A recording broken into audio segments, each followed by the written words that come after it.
सनातन धर्म आजकल बहुत ट्रेंडिंग पे चल रहा है, तो इससे आप यूथ कैसे सीख सकता है, कनेक्ट कर सकता है? सनातन धर्म करोड़ों वर्ष पुराना धर्म है। इस सृष्टि के साथ उत्पन्न हुआ धर्म है और जब से है तब से आज तक ट्रेंडिंग में ही है।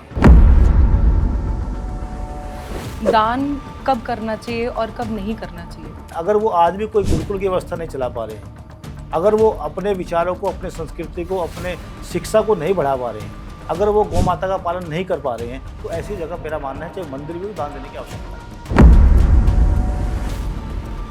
सोशल मीडिया में बहुत सारे बाबा और महाराज जी, गुरु जी दिखते हैं, तो काफ़ी सारे उसमें रियल होते हैं, काफ़ी फेक होते हैं और लोग उनको ब्लाइंडली फॉलो करते हैं। वो जो बोलते हैं उनको मानते हैं। जो बिना दीक्षा बने स्वयंभू संत जो होगा वो कुछ भी कर सकता है, उसको अपने स्वार्थ से मतलब है। अनिरुद्धाचार्य जी ने एक कमेंट किया था वुमेन्स पे, उनके पहनावे पे, और काफ़ी सारे वुमेन्स की थॉट प्रोसेस के बारे में बोला था, तो उसमें आपका क्या विचार है? बात उन्होंने थोड़ी शब्दावली मुझे भी लगा कि वो ठीक नहीं थी, उस प्रकार नहीं कहनी चाहिए थी, लेकिन बात जो है वर्तमान समय को देखते हुए बिल्कुल सटीक है। ऐसा हो रहा है।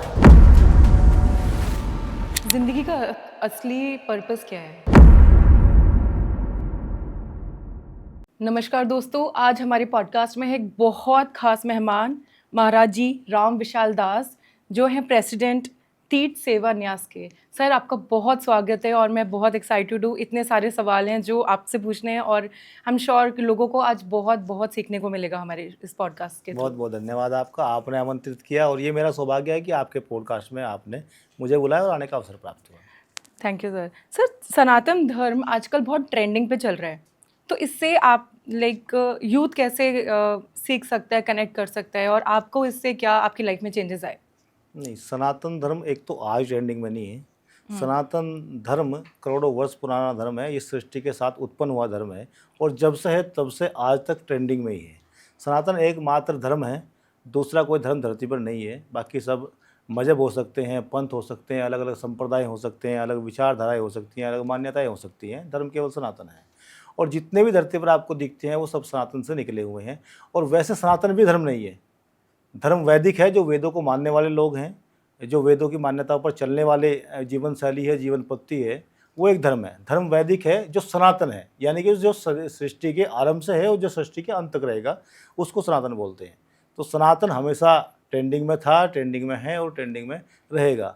रही बात यूथ की, यूथ अब थोड़ा थोड़ा ये समझ सकते हैं कि जागृति आई है, उसमें सोशल मीडिया का भी मान सकते हैं, मीडिया का मान सकते हैं, देश की सरकार का मान सकते हैं, लेकिन ऐसा नहीं है।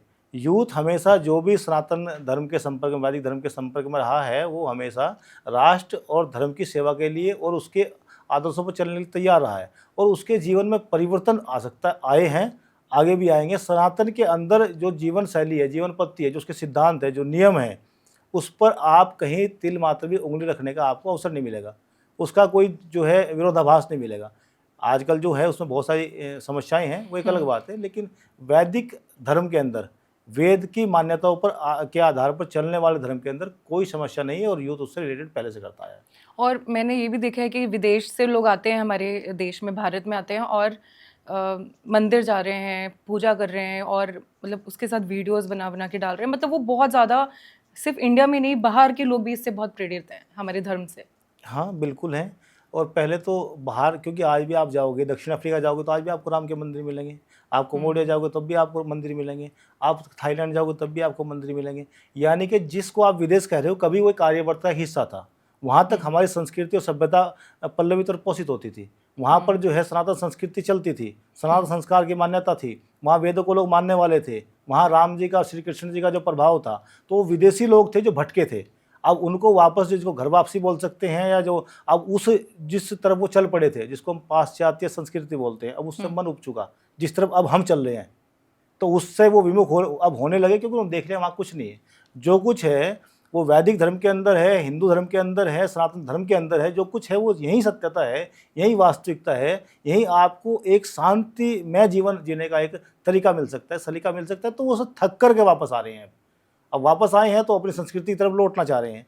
अब वो क्या है, अब वो मंदिरों में जा रहे हैं। तो वहाँ मंदिरों में जाने के बाद वो देखते हैं कि राम जी हैं, श्री कृष्ण जी हैं, तब उनको देखते हैं तो उनको समझने का प्रयास करते हैं कि ये कौन थे। तब देखते हैं कि इतना और आदर। वो लोग धोती और साड़ी, ये वाले कपड़े में ज़्यादा उनको पसंद है पहनना, विदेशी जो जो लेडीज़ आती हैं या फिर जो जेंट्स होते हैं वो धोती में घूम रहे हैं, साड़ियाँ पहन रहे हैं, हमारा कल्चर अडेप्ट करने की कोशिश कर रहे हैं, मतलब उनको पसंद आ रहा है। क्योंकि जो जो आजकल हमारा यूथ कर रहा है ना, वो उल्टा कर रहा है। वो कर चुके हैं उसको। उन्होंने फटी जींस पहन कर देख ली है, उन्होंने नग्नता सब अपना करके देख ली है, वो सारा जो भी हम बोल सकते हैं जिनको अपने शब्दों में कह भी नहीं सकते सब करके देख लिया है ना। लेकिन अब समझ में आया कि नहीं, सिंप्लिसिटी सबसे बेस्ट लेकिन है। वो कुछ नहीं है, वो केवल जो है जीवन को बर्बाद करने का तरीका था। अब वो जीवन को आबाद करने का, जीवन को जो है ईश्वर से जोड़ने का तरीका ढूंढ रहे हैं, थक करके आए हैं, है ना, आए हैं।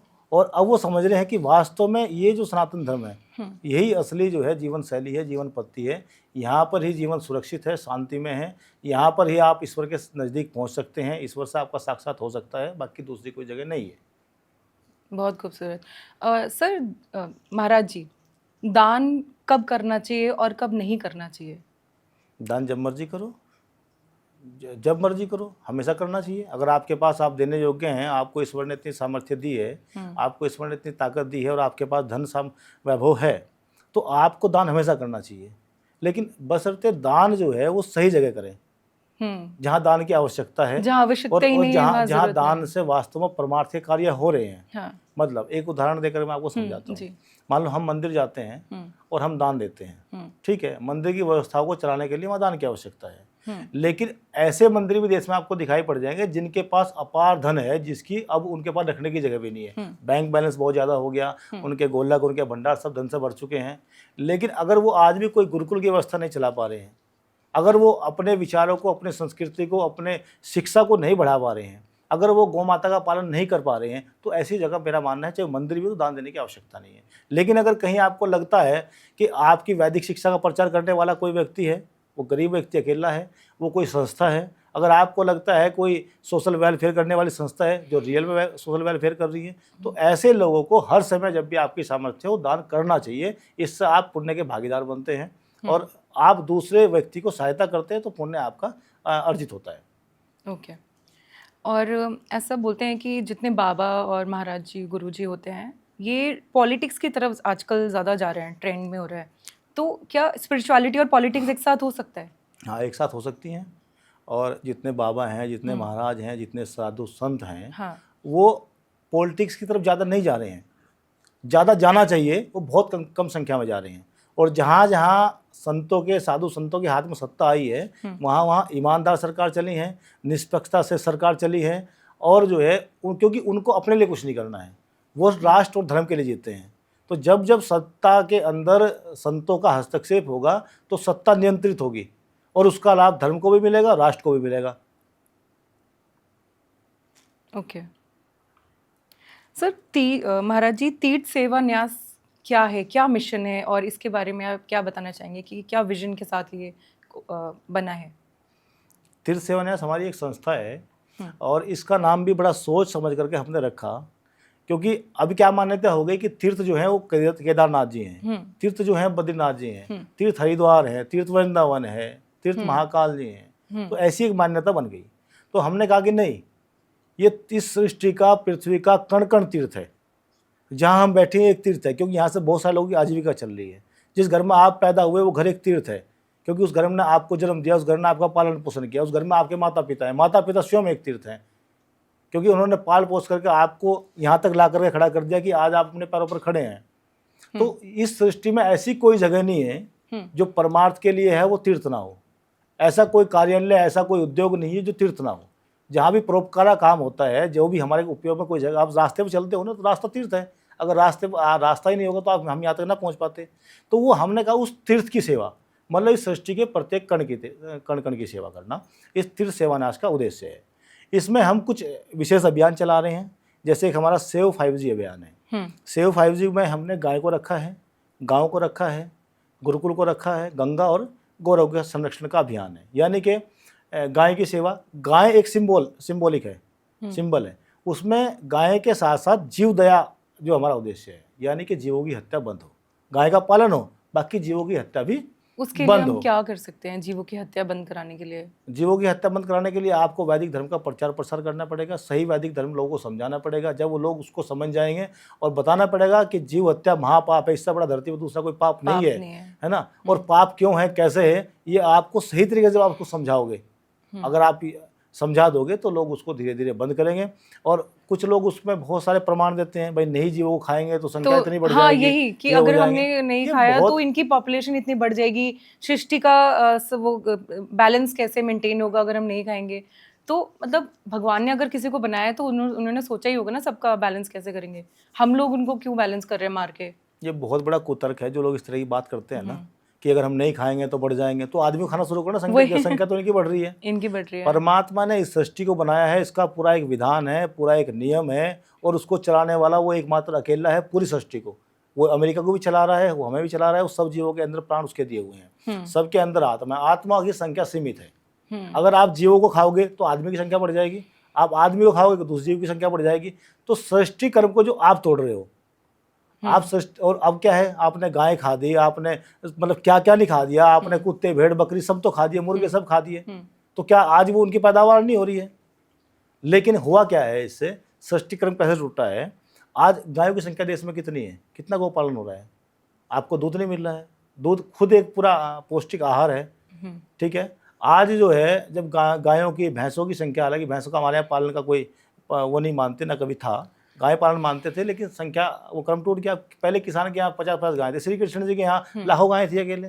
राम जी जब शादी करके आए, जब सीता जी को लेकर के आए, तो उनके ससुर ने 1 लाख गाय उनको दान दी थी, एक गाय। तो हमारे यहाँ तो गाय को इतनी मान्यता थी। तो सृष्टि कर्म हम तोड़ रहे हैं जीव हत्या करके, मात्र अपने उसको स्वाद के लिए कह सकते हैं, या कोई कुतर्क की भावनाएं जो पैदा हुई हैं मन में उनके कारण कह सकते हैं। आप कुछ मत छेड़ो तो सृष्टि ज़्यादा बेहतर चलेगी, पूरे विधि विधान से चलेगी, नियम सिद्धांत, जो जीव जहाँ रह सकता है उसकी वहाँ जगह सब हो जाएगी। हम कब्जा कर रहे हैं, उनकी जगहों पर कब्जा कर रहे हैं। हमारे यहाँ हरिद्वार जाओगे तो हाथी हमारे यहाँ शहरों में आने लगे, पर डे आते हैं, डेली आते हैं। क्यों? क्योंकि जो उनका रास्ता था, जहाँ वो विचरण करते थे, वहाँ हमने घर बना दिए। तो पूरी सृष्टि में केवल एक ही जाति ऐसी है जो सबसे ज़्यादा हस्तक्षेप कर रही है, मनुष्य जाति है। मनुष्य खतरनाक, सबसे ज़्यादा खतरनाक कोई है तो मनुष्य जाति है। दूसरा कोई आपको परेशान नहीं करने आ रहा है, केवल मनुष्य है जो सबको परेशान कर रहा है अकेला, जो सबको परेशान कर रहा है। हाँ, तो वो मैं बता रहा था, वो जो बात थी, तो गाय था, तो गांव को हमने एक सिंबल रखा था।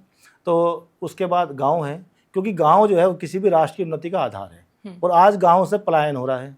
सारा गांव का नौजवान, क्योंकि गांव में रोजगार के साधन उपलब्ध नहीं हो पा रहे हैं, उनके पास जो कृषि का साधन था उससे आय नहीं हो पा रही है, उसमें जितनी लागत प्रति वर्ष आती है उतना खर्चा हो जा रहा है, तो उसको पलायन करने में मजबूर हो जा रहा। तो गाँव का संरक्षण करना है, गाँव को बचाना बहुत जरूरी है। जब तक गाँव नहीं बचेंगे तब तक आप समझो ये राष्ट्र भी संपन्न नहीं हो सकता और सुरक्षित भी नहीं रह सकता, क्योंकि हमारे सीमाओं के पास ही बहुत सारे गाँव हैं, तो वो गाँव सब खाली होते जा रहे हैं। तो दूसरे देश का हमला भी हो सकता है, तो वहाँ वो पहले हमारे रक्षा तो करते ही करते थे, लेकिन एक इंटेलिजेंस का काम भी करते थे गांव के लोग ना। लेकिन आज शहरों की तरफ आधुनिकीकरण की दौड़ में गांव, गंगा को बचाना है।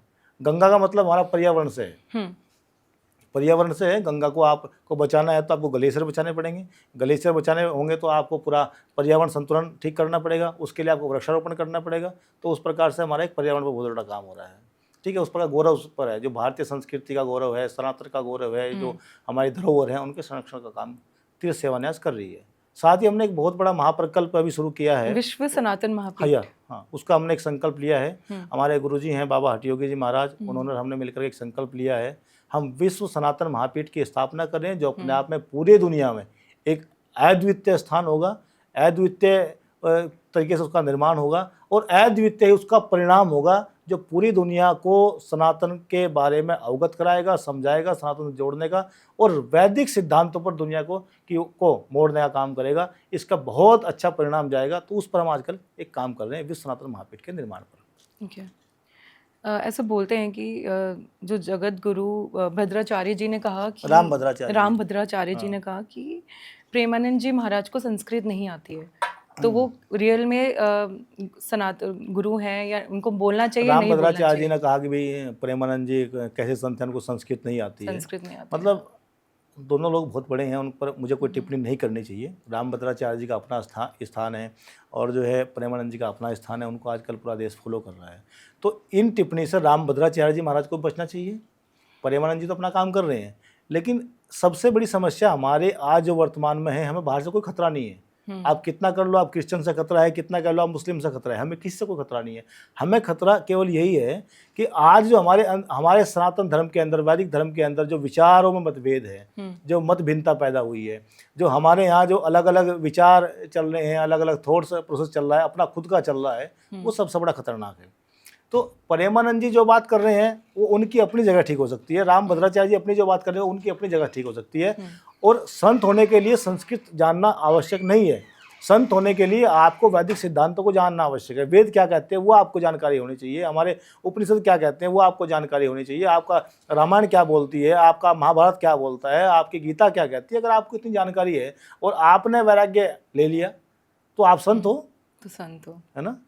तो आप भाषा नहीं आने से इसका मतलब नहीं कि आप भाषा से संत होने ना होने का कोई प्रमाण नहीं है, कोई प्रमाण नहीं है। प्रेमानंद जी बहुत अच्छे थॉट्स आज के यूथ को दे रहे हैं, बहुत सारा यूथ उनसे रिलेट कर रहा है, उनका जुड़ा हुआ है, उनका ऑरा बहुत ही स्ट्रॉन्ग है, बहुत अच्छी बात कर रहे हैं। तो इसमें बुराई क्या, अगर वो कर रहे हैं तो राम भद्राचार्य जी भी कर रहे हैं, आप अपना काम करो, वो अपना कर रहे हैं। लेकिन विश्व सनातन महापीठ इसी काम पर दूसरा काम कर रही है। हमने कहा कि जो सबसे बड़ी समस्या है वो हमारे अंदर है, खुद के अंदर है। क्या हुआ कि हमारे 4 शंकराचार्य जी हैं, 4 शंकराचार्य की पीठ है, लेकिन चारों शंकराचार्य का जो स्थान सर्वोपरि है केवल कहने मात्र से, उनकी जो बात है कौन मान रहा है, उनकी बात को हम नहीं मान रहे हैं। दूसरी बात, हमारे यहाँ 13 अखाड़े हैं, 13 अखाड़ों के अपने अपने जो हैं मान्यताएं हैं, 13 अखाड़ों के अपने अपने जो हैं भगवान हैं, जिनकी उनकी पूजा शैली अलग अलग है सब लोगों की, ठीक है। लेकिन उसमें हो अलग, इससे भी कोई फर्क नहीं पड़ता। लेकिन समस्या कहाँ आती है, जब ये अहम पैदा हो जाता है कि मेरी पद्धति सबसे बेहतर है, मेरी पूजा पद्धति बेहतर है, मेरे विचार बेहतर है, मेरी मान्यता बेहतर है, दूसरा छोटा है, मैं बड़ा हूँ। तो वहाँ क्या होता है, वहाँ कटुता पैदा होती है, वहाँ धर्म को नुकसान होता है। तो वो हमारे समाज में हो रहा है। तो विश्व सनातन महापीठ इसके लिए क्या कर रही है, सबसे पहले हमने यही कहा है कि हम चारों शंकराचार्य जी के पास जाएंगे और उनसे हाथ जोड़कर निवेदन करेंगे, ये आदरणीय शंकराचार्य जी, हम विश्व सनातन महापीठ के अंदर आपकी जो पीठ है शंकराचार्य पीठ, उसका एक परिसर का निर्माण करना चाहते हैं। 13 अखाड़ों के आचार्य के लिए हम एक उसमें परिसर का निर्माण करना चाहते हैं। हमारे सनातन धर्म से निकले हुए सिख, जैन, बौद्ध, आर्य समाज और रविदासी परंपराओं के मानने वाले लोग हैं, हम उनका एक एक परिसर अपने विश्व सनातन महापीठ के अंदर निर्मित करना चाहते हैं, कर रहे हैं। और साथ इनके धर्मगुरुओं की प्रतिमाएं लगा रहे हैं। तो इससे हम उनसे और केवल इतना आग्रह करते हैं कि भाई हम साल भर में एक बार 3 दिवसीय सनातन संसद का आयोजन करते हैं, करेंगे, आप उसमें आओ। इन सब सुविधाओं का, परिसरों का लाभ आपके भक्त लें, आप लें, इसका क्या उपयोग हो सकता है समाज के लिए वो उपयोग करो। लेकिन 3 दिन हम सनातन संसद का आयोजन करना चाहते हैं, उसमें आप आओ। और सनातन के अंदर जो समस्याएं हैं, जो कुरीतियाँ, कुनीतियाँ, पाखंड, अंधविश्वास लगातार बढ़ता जा रहा है, कोई भी आ जा रहा है ढपली बजा दे रहा है, कोई आ रहा नाच का हनुमान बन जा रहा है, कुछ भी कर दे रहा है कोई ना, जो मर्जी आ जा रहा कर दे रहा है, तो उस पर नियंत्रण करो, उस पर चिंतन करो, मंथन करो और वहाँ पर धर्मादेश जारी करो। धर्मादेश का मतलब कि वो मानना अनिवार्य है, वो सनातनियों के लिए मानना अनिवार्य है, जो नहीं मानना उसका बहिष्कार करो।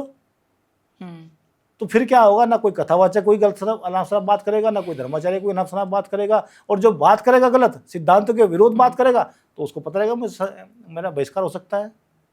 तो वो काम विश्व सनातन महापीठ के अंदर हम करने जा रहे हैं। और भी बहुत कुछ कर रहे हैं, लेकिन मुख्य काम ये है, गुरुकुल का निर्माण भी कर रहे हैं, देसी गौ संरक्षण केंद्र भी खोल रहे हैं, संतों के रहने की ध्यान केंद्र, सब चीज़ बना रहे हैं। लेकिन मुख्य काम क्या है, पूरे देश के सनातनियों को एक नई दिशा देना और सनातन सिद्धांतों से अवगत कराना और वहाँ से धर्मादेश पारित करना कि ये आपको मान्य है।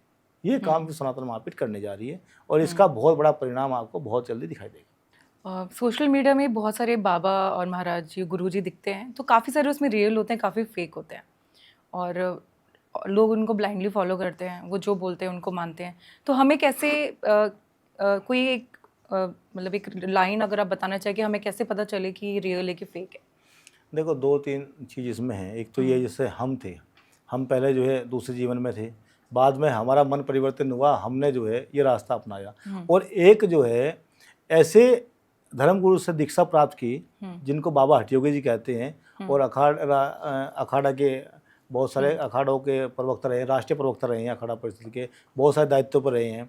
आज 75 वर्ष की उनकी एज है। तो एक तो क्या है, जो साधु या संत बिना दीक्षा के स्वयंभू बन जाता है तो उसको आप भरोसा मत करो, क्योंकि जो दीक्षा लेकर के बनेगा तो उसको गुरु का ऊपर से निगरानी भी रहती है, उसको पता भी है क्या सही करना है क्या गलत करना है। जो बिना दीक्षा के बनेगा, स्वयंभू संत जो होगा वो कुछ भी कर सकता है, उसको अपने स्वार्थ से मतलब है। तो ये है, दीक्षा देनी होती है इसमें। हाँ, दीक्षा लेनी होती है, आपको गुरु तो बनाना पड़ता है, गुरु को मानना पड़ेगा, गुरु के सिद्धांतों पर चलना पड़ेगा, गुरु ही आपको मार्ग दिखाएगा।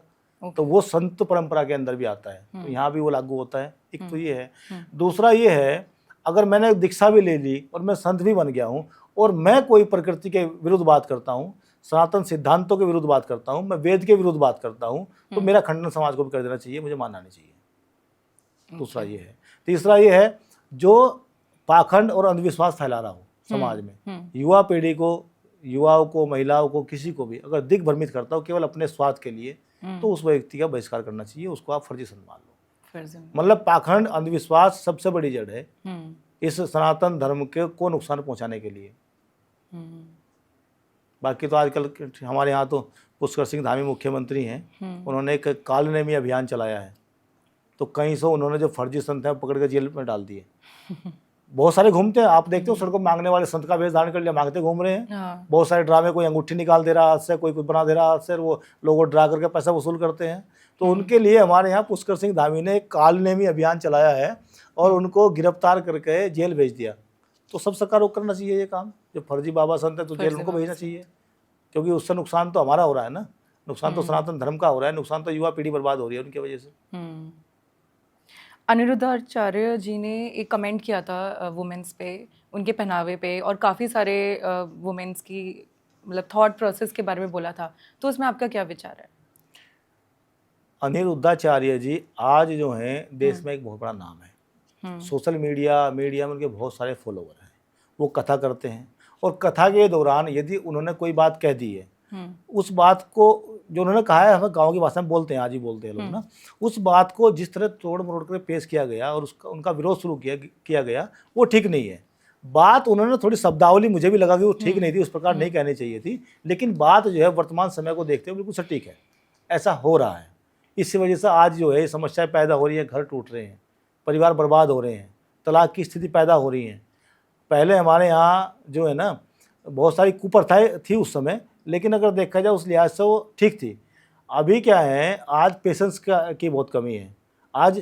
अच्छा, उसमें क्या है, यूथ की गलती हम तब भी नहीं मानते, वो उन्होंने यूथ की गलती पूरी निकाल दी, महिलाओं की, लड़कियों की गलती पूरी निकाल दी। उसमें गलती हमारे अभिभावकों की है।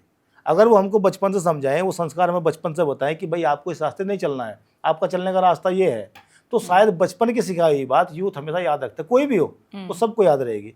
आज माँ बाप के पास समय नहीं है वो सब बताने का, वो गीता का ज्ञान देने का, वो रामायण को पढ़ाने का, वो तो उनके पास समय नहीं है। सिंगल पेरेंट्स हैं, दोनों को जॉब करनी है, घर में बच्चा को आया पाल ली है, आया किस तरीके से पाल लिया, वो तो आजकल आपने एक वीडियो भी दिखा है, वायरल हुआ था, बच्चों कैसे पीट पीट कर वो कर रही थी।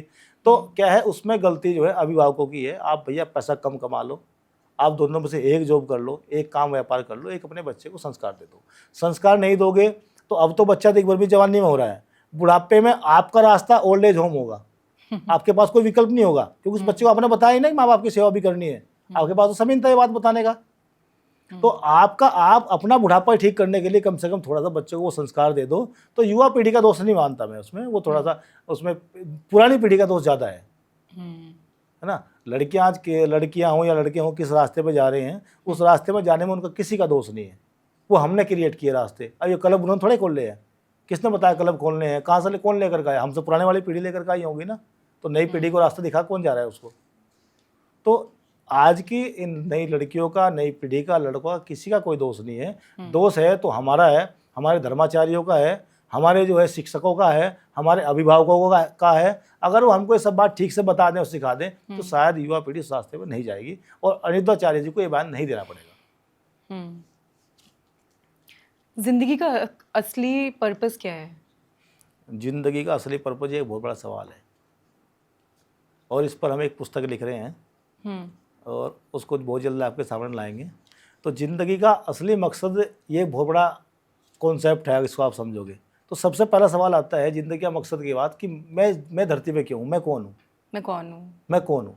तो जिस समय जिसके अंदर ये सवाल पैदा होगा मैं कौन हूँ, उसके अंदर बहुत सारी जिज्ञासा पैदा होंगी। मैं कौन हूँ तो मैं क्यों हूँ, और मैं क्यों हूँ तो ये सब कुछ क्यों है, कि इतना सारा दुख है, सुख है, कष्ट है, और मुझे करना क्या है, मेरा दायित्व क्या है, मेरा कर्तव्य क्या है। ये सारे सवाल एक सवाल से निकल जाते हैं। जिंदगी का असली मकसद क्या है? अपने पूर्व जन्मों के कर्मों का भोग करना है। अपने पिछले जन्म में हमने जैसे कर्म किए उनको हमें भोगना है, अगले जन्म की तैयारी करनी है, यह अगले जन्मों से मुक्ति पाना है। दो ही तरीके हैं, या तो अगले जन्म की तैयारी सुधार कर लो, कहीं अच्छी जगह मिल जाए, अच्छी योनि मिल जाए, या उससे मुक्ति हो जाए, मोक्ष मिल जाए। तो वो तो कर्म शायद अब किसी के आजकल ऐसे नहीं है कि मोक्ष ही मिल जाए। तो अगला जन्म सुधारने के लिए, पिछले जन्मों का कर्म भोगने के लिए। और इसमें दो बात है, जो कर्म हम करते हैं ना, उसे करने के लिए हम स्वतंत्र हैं। ईश्वर ने हमें कोई बांधा हुआ नहीं है कि आपने क्या करना है। आपने माइक सेटअप लगाया है ना, ये आपकी स्वतंत्रता थी, आपने लगा दिया। आपने गो होल्डिंग इतनी बड़ी कंपनी बनाई और उसका पूरे हिंदुस्तान में नाम है। अब हिंदुस्तान के सबसे बड़े जो है होल्डिंग्स के क्या बोल सकते हैं उसको, कॉन्ट्रैक्टर या उसको मीडिएटर, कंपनियों को मीडिएटर हो, तो वो आप स्वतंत्र थे। और मैं तो आपको बधाई भी दूंगा कि आपने इतनी बड़ी कंपनी खड़ी की, आज पूरी हिंदुस्तान के कॉर्पोरेट जगत को आप ये सुविधा उपलब्ध करा रहे हो। तो गो होल्डिंग पूरी दुनिया में ऐसे ही और बढ़ती जाए, आपको इसके लिए शुभकामनाएं भी हैं। तो कर्म करने के लिए आप और हम स्वतंत्र हैं, जीव स्वतंत्र है, और उसका फल भोगने के लिए स्वतंत्र है। जब हम अपने कर्मों का फल भोगेंगे तो हम नहीं कह सकते माफ कर दो, थोड़ा कम कर दो, नहीं होगा, वो बिल्कुल नहीं होगा। जो कर्म आपने कर दिया उसका फल आपको भोगना पड़ेगा। अच्छा किया तो अच्छा फल भोगना पड़ेगा, बुरा किया तो बुरा फल भोगना पड़ेगा। तो क्योंकि ईश्वर का जो न्याय विधान है उसमें तनिक मात्र भी जो है आप फेरबदल नहीं कर सकते हो। अगर वो ऐसा करने लगे तो अन्याय हो जाएगा, क्योंकि फिर हर व्यक्ति माफ़ी मांगेगा, और जब हर व्यक्ति माफ़ी मांगे उसको पता है कि जो है हम माफ़ हो जाएंगे, ईश्वर माफ़ कर देगा, तो अपराध बढ़ जाएगा और अपराध करने लगेंगे लोग। तो उनके न्याय विधान में किसी के साथ भी अन्याय नहीं है। आपके कर्मों के अनुसार बराबर उसी तुलना में आपको फल भोगना पड़ेगा। अब इसमें फिर सवाल आता है, बहुत सारे लोग कहेंगे कि भाई अब बच्चा पैदा हुआ, आज ही कैसा कर्म कर दिया उसने, कैसा भोग, वो बीमार पैदा हो रहा है, मशीन के अंदर रह रहा है। एक जो है बड़े घर में अंबानी के यहाँ पैदा हुआ, उसको क्यों सुख मिल रहा है, उसने कौन सा कर्म अच्छा किया। एक जो है झोपड़पट्टी पैदा हुआ, खाने को पीने को दूध भी नहीं मिल पा रहा, पैदा होते ही माँ भी मर जा रही है, उसने कौन सा अच्छा बुरा कर्म कर दिया। तो ये पूर्व जन्मों का है हमारे यहाँ जो बताया है ना। तो ये इसलिए ये सारे सुख और दुख इस जन्म के और पिछले जन्म के मिलाकर के आपको मिलते हैं। हमारी ज़िंदगी में कुछ लोग आते हैं जो हमें बहुत तकलीफ देते हैं, तो क्या ये पुराने जन्म का है कि हमसे वो बस हिसाब लेने आए हैं हमारी ज़िंदगी में? ऐसा होता है ना लोगों के साथ कि कोई फैमिली में कोई जब बच्चा आ जाए, आपकी लाइफ में कोई आ जाए जो आपको बहुत तकलीफ दे के चला गया, नुकसान करवा के चला गया, तो क्या वो अपना वसूलने आते हैं पिछले जन्म का? हाँ, हो सकता है ऐसा भी हो। हमने इस जन्म में उनके हाथ बुरा किया है, अगले जन्म में हमसे वसूलने के लिए आएंगे। उससे सेम प्रोसेस फिर रिपीट होगा कि इस बार आपने किया, अगली बार कोई दूसरा करने आएगा। तो ये क्योंकि पहला जन्म नहीं है हमारा, हम पहली बार मनुष्य नहीं बने हैं। ये कई लाख योनियां भोग करके आ चुके, दूसरी अलग अलग फिर मनुष्य बने, उससे पहले कई मनुष्य रहे होंगे। ईश्वर ने कहा आपने इतने बुरे कर्म कर दिए, भोग करके आओ, फिर सांप बने होंगे, फिर कुत्ता बने होंगे, बिल्ली बने होंगे, कुछ और बने होंगे, कुछ और बने होंगे, कुछ और बने होंगे, फिर ये मिली होगी, है ना। तो उस योनियों में हमने कौन सी योनि में कौन सा कर्म किया, उसका फल भी तो मिलेगा ना कहीं ना कहीं। आत्मा जैसे एक सोल है और ये हमारी बॉडी हमारे कपड़े हैं, वो चेंज होती रहती है बॉडी। हाँ, आत्मा शरीर बदलती है, शरीर बदलती है, आत्मा वही रहती है। मैंने कहा ना आत्माओं की संख्या सीमित है। अब आपकी मेरी अभी मृत्यु हो जाए तो आत्मा निकल के दूसरा शरीर धारण कर लेगी, वो किसी के अंदर भी जा सकती है। जो जन्म उसी मतलब मिनी सेकंड से भी मिनी सेकंड में वो दूसरा शरीर धारण कर जाएगी, वो किसी भी जीव के अंदर चली जाएगी, है ना। आत्मा वही रहेगी। तो मौत से क्यों डर लगता है फिर? किसको लगता है? काफी लोगों को, सबको ही लगता होगा। नहीं, हमें तो लगता नहीं है, हमें तो पता आना है तो उसको निश्चित। जिसके अंदर ये, जिसको पता है कि मौत निश्चित है, तो एक तो क्या होगा, वो व्यक्ति पाप नहीं करेगा, किसी के साथ बुरा नहीं करेगा, किसी के साथ अन्याय नहीं करेगा, कोई अपराध भी नहीं करेगा। और जो व्यक्ति ये भूल जाता है कि मौत निश्चित है, तो वो सारे पाप कर्म उसी के द्वारा होते हैं। जब आपको ये पता है ना कि मौत निश्चित है, हर पल आप इस बात को याद करते हो, तो आप कोई गलत काम नहीं करोगे, क्योंकि आपको पता जाना है क्या करना है दौलत सोना जोड़ करके।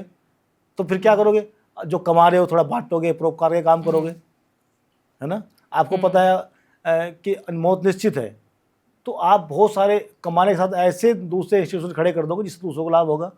और जब आपको ये पता है कि मैं तो कभी जाऊंगा ही नहीं, तो क्या सब अपने लिए करोगे, और जब चले जाओगे तो कौन भोगेगा उसको, कोई दूसरा। तो मृत्यु को तो हमेशा याद रखना चाहिए। क्या हमारी डेस्टिनी पहले से लिखी होती है या हम उसे खुद बनाते हैं? दोनों चीज़ें इसमें ना। अभी जो बात आपने पूर्व जन्म की थी उसमें लागू होती है। कुछ डेस्टिनी जो पूर्व जन्म के कारण निर्धारित होती है, और फिर उसके बाद उसको हम अपने आप तय करते हैं, इस जन्म में खुद तय करते हैं। हम कहाँ पैदा हुए ये पूर्व जन्म के आधार से तय हुआ, और पैदा होने के बाद हम किस दिशा में आगे बढ़े वो हम तय करते हैं। तो दोनों का बराबर उसमें भूमिका है। मतलब आपके कर्म? हाँ, कर्म बिल्कुल आपके कर्म है, पूर्व जन्म के कर्म। कितनी भी लकी हो सारी चीजें, लेकिन अगर आप काम ही नहीं करोगे, कौन लकी होता है? कोई लकी नहीं होता है। आपने गो होल्डिंग बनाई, दिन रात मेहनत की होगी ना, आप दिन रात जा करके आपने पॉडकास्ट कर रहे हो, आपने मुझे बुलाया, मेहनत की होगी ना। आप सो जाओ पढ़ करके और लक्की मान लो अपने आप को, मैं आऊँगा आपके यहाँ, आप पॉडकास्ट करोगे। तो अपने कर्म, अपनी मेहनत हमारे हाथ बिल्कुल, में होती बिना है, तो बिना बिना डेस्टिनी। मेहनत के कोई लक्की नहीं हो सकता। बिना मेहनत के कोई कर्म काम नहीं कर सकता। मेहनत करनी पड़ेगी, कर्म करना पड़ेगा। कर्म जो है कर्म प्रधान है, वो कर्म के अलावा कुछ नहीं है। आपने कहा था कि कृष्ण जी के नाम का मिसयूज किया जाता है, तो कौन है कृष्ण आपके लिए, आपके वर्ड्स में? कृष्ण मेरे लिए एक ऐसी शख्सियत है जिनको हम भगवान मानते हैं, और जो इस सृष्टि में पैदा हुए, जिनको लोग अवतार मानते हैं, और उन्होंने अपने पूरे जीवन काल में, संपूर्ण जीवन काल में ऐसा कोई दोष उनके अंदर नहीं था जिस पर आज आप उंगली उठा करके कह सकते हो कि ये व्यक्ति यहाँ गलत थे, ये भगवान यहाँ गलत थे, इन्होंने ये काम गलत किया। लेकिन आज क्या हो रहा है, आज हम केवल श्री कृष्ण जी के दोष ही दोष गिनवा रहे हैं, चाहे कथा के मंचों से गिनवाते हो, चाहे किसी सत्संग में बैठकर गिनवाते हो, चाहे हम किताब के माध्यम से उसको पढ़ रहे हो। कैसे छलिया, कि मनिहारी का वेश बनाया, श्याम चूड़ी बेचने आया। क्या श्री कृष्ण के पास चूड़ी बेचने का काम रह गया था क्या? तो क्या है, कौन कौन कर रहा है इसको? इसको कोई मुसलमान ने लिखा है, किसी क्रिश्चियन ने लिखा है, किसने लिखा है, कोई किसने गाया है? किसने कहा कि श्री कृष्ण जी जो हैं नंगी नहाती हुई महिला के कपड़े लेकर पेड़ पर चढ़ गए थे? कहाँ से आया ये? क्या महाभारत में लिखा हुआ है ये? गीता में लिखा हुआ है ये? कहाँ लिखा हुआ है ये? तो ये कोई 16,000 रानियाँ थी, कहाँ से आई? 16,000 कहाँ से आई? कि तो कृष्ण बन रहा है, इतनी सारी लड़कियां इसके साथ हैं, तो ऐसा उनको रिलेट किया जाता ये है। जो है, आज हमने जिस प्रकार से श्री कृष्ण जी के पूरे ही चरित्र को बिगाड़ दिया। हमने श्री कृष्ण जी को मतलब एक हास्य पात्र, एक मजाक का पात्र बना दिया दूसरे लोगों के लिए, अपने लिए तो है ही हैं। और हमने एक दूसरी छलिया का वेश बनाया। मतलब वही आप मान लो, आप मतलब क्या नहीं किया हमने? रासलीला करते हैं उनके नाम पर, क्यों भाई? क्या श्री कृष्ण रसीले थे क्या? वो यही काम रह गया था उनके पास करने के लिए। जिस श्री कृष्ण जी ने महाभारत के युद्ध में 5 लोगों को, पांडवों को जीत दिला दी हो, पूरे देश को इकट्ठा कर दिया हो पांडवों के पक्ष में। ऐसा नहीं कि 5 लोग एक तरफ लड़े, 100 लोग एक तरफ लड़े, ऐसा नहीं हुआ था। श्री कृष्ण जी ने उन 5 लोगों के साथ पूरे देश को इकट्ठा कर दिया था। सारे देश के महाराजाओं को उनके साथ लगा दिया था कि भाई ये व्यक्ति से इनका साथ दो। तो वो ऐसा थोड़ा ही हुआ होगा। जब वो कहीं सभा में जाते थे तो चाहे कितने बड़े बड़े सीनियर वहाँ लोग बैठे हों, तो वो खड़े हो जाते थे श्री कृष्ण जी आए, और उनको सभा में सबसे मुख्य स्थान मिलता था श्री कृष्ण जी को। क्यों मिलता था? क्या किसी चरित्रहीन व्यक्ति को ऐसा मिलेगा क्या स्थान कहीं? क्या जिसके 16,000 रानियाँ होंगी, जो इसी काम में डूबा होगा, उसको सम्मान देगा क्या? आज देगा या उस समय देते? तो श्री कृष्ण जी के चरित्र को हम लोगों ने बहुत ज़्यादा बिगाड़ा है। श्री कृष्ण जी पर जितने दोष हम धर्माचार्यों ने, धर्मगुरुओं ने, कथावाचकों ने लगाए हैं, इतने दोष किसी दूसरे व्यक्ति ने नहीं लगाए हैं। इसके पीछे एक बहुत बड़ा षड्यंत्र रहा है, वो मुगल काल से लेकर के आज तक काम कर रहा है। तो ताकि हमारी युवा पीढ़ी अगर पथ भ्रष्ट हो तो किसके नाम पर हो, कैसे कह सकता हो, तो वहाँ श्री कृष्ण जी का मिसयूज़ किया जाता है। जबकि श्री कृष्ण जी को अगर आप सही समझो, सही मायने में उनको बताओ लोगों को, तो व्यक्ति का जीवन परिवर्तित हो सकता है। और क्रांतिकारी परिवर्तन एक व्यक्ति के जीवन में आ सकता है, मात्र एक गीता पढ़ने मात्र से आ सकता है। आप जितनी बार गीता को पढ़ोगे आप कुछ नया सीखोगे उससे। हाँ, इतनी शक्ति है बिल्कुल। गीता के अंदर बहुत से ऐसी बातें हैं, एक एक शब्द के कई कई अर्थ हैं। जब आप जितना पढ़ते जाओगे हर बार उसका एक नया अर्थ आपको मिलता जाएगा। आपका फेवरेट श्लोक कौन सा है उसमें से? गीता के सारे श्लोक फेवरेट हैं। गीता में कुछ फेवरेट ऐसा नहीं कह सकते कि नहीं है। कोई एक ऐसी लाइन जिससे जिंदगी बदल सकती है? गीता का शुरू से लेकर के सब लाइन जिंदगी बदलने वाली है। और श्री कृष्ण जी ने तो सारी बातें ऐसी कही है कि अपने प्रत्येक व्यक्ति उसको धारण कर लो जीवन में, एक बार पढ़ो। और क्या है ना, मैं तो एक नए आप इन्फ्लुएंसर कह सकते हैं या एक सनातन वक्ता कह सकते हैं, मैं एक का नाम आपके इस पॉडकास्ट में ले रहा हूँ। आप उन्होंने एक बहुत छोटी सी पुस्तक लिखी है, बहुत गीता का छोटा सा सार लिखा है, बहुत सार गर्भित शब्दों में लिखा है, बहुत सरल भाषा में लिखा है। गौतम खट्टर जी हैं, सोशल मीडिया पर डॉक्टर गौतम खट्टर हैं, आप उनको सर्च करना। उन्होंने एक पुस्तक लिखी है गीता, कौन सी? भागवत गीता सार। भागवत गीता सार, आप उसको मंगाओ, पूरे यूथ पढ़ें। आपके पॉडकास्ट के माध्यम से कह रहा हूँ, पूरा यूथ उस भगवत गीता सार को पढ़े जो डॉक्टर गौतम खट्टर ने लिखी हैं। आपको गीता का पूरा और श्री कृष्ण जी का पूरा कॉन्सेप्ट समझ में आ जाएगा। तो मंगाओ, पढ़ो, आपको वो सब समझ में आ जाएगा जो श्री कृष्ण जी करना चाहते थे, कहना चाहते थे, और जो आज के यूथ को अपनाना चाहिए। उसमें से कोई एक ऐसी लाइन जो आपको लगता है कि हम लोगों के, ऑडियंस के साथ शेयर कर सकते हैं, जो जिससे उनको कुछ जिंदगी बदल सकती है उससे? वैसे तो पूरी गीता में ऐसा है, लेकिन कोई एक ऐसी आप ये समझो, एक छोटा सा जो पहला है ना, यदा यदा ही धर्मस्य, मतलब जब जब धर्म को नुकसान होगा तो मैं उतार लूंगा, उसका अर्थ ये नहीं है। इसको आप पूरा जब मान लोगे, इसका अर्थ ये है कि जब जब धर्म पर आक्रमण होगा, जब जब अधर्म की ओर हम बढ़ेंगे तब तक प्रत्येक व्यक्ति की जिम्मेदारी है कि वो खड़े हो जाए और धर्म की रक्षा करे, और धर्म की रक्षा जो करेगा उसकी धर्म रक्षा करता है। इसमें हमारा धर्मो रक्षति रक्षिता है। तो जो धर्म की रक्षा करता है धर्म उसकी रक्षा करता है। कौन से धर्म की रक्षा की बात अगर करेंगे फिर बात लंबी हो जाती है ना। अगर हम धर्म की बात करते हैं तो मोहम्मद गजनबी आया और हमारा जो सोमनाथ जी का मंदिर लूट करके ले गया। 17,000 हाथी घोड़ों पर मोहम्मद गजनबी हमारे यहाँ से सोना लूट करके ले गया। और क्यों ले गया? क्योंकि जो वहाँ पुजारी थे, जब वहाँ के क्षत्रिय लोगों ने कहा कि भाई हमें युद्ध करना पड़ेगा मोहम्मद गजनबी, उन्होंने कहा नहीं, ये कुछ नहीं करना, भगवान अपनी रक्षा स्वयं करेंगे। क्योंकि उन्होंने ये मान लेते कि यही धर्म है, मंदिर में पूजा करना, पूजा करवाना, यही धर्म है। लेकिन धर्म क्या था? उस समय युद्ध करना धर्म था, उस समय लड़ना धर्म था। लड़ना जब धर्म हो जाता है, जब आपको रक्षा करनी जरूरी पड़ जाती है। हाँ बिल्कुल। हमारे यहाँ सबको हर कोई बताता है अहिंसा परमो धर्म है। ये कोई नहीं कहता कि धर्मो हिंसा तथौचे, कि भाई अगर आपको अहिंसा का पालन करना है, लेकिन जब धर्म पर आक्रमण होगा तो हिंसा भी करनी पड़ेगी, तो वो भी धर्म है। वो भी धर्म है, वो भी धर्म है। अगर हम लड़ते नहीं तो हम आजाद भी नहीं होते इस टाइम। बिल्कुल। अगर सरदार भगत सिंह फांसी ना चूमते, राजगुरु सुखदेव फांसी ना चूमते, चंद्रशेखर आजाद खुद को गोली ना मारते, सुभाष चंद्र बोस जो है सेना ना बनाते, लाला लाजपत राय लाठियां ना खाते, तो कहाँ से आज़ाद हो जाते हम। और आज तो हमने एक बहुत वो सब जगह क्या है, वो खड़क बिना ढाल साबरमती के संत तूने कर दिया कमाल। क्या ऐसा अंग्रेज छोड़े चले जाते देश को?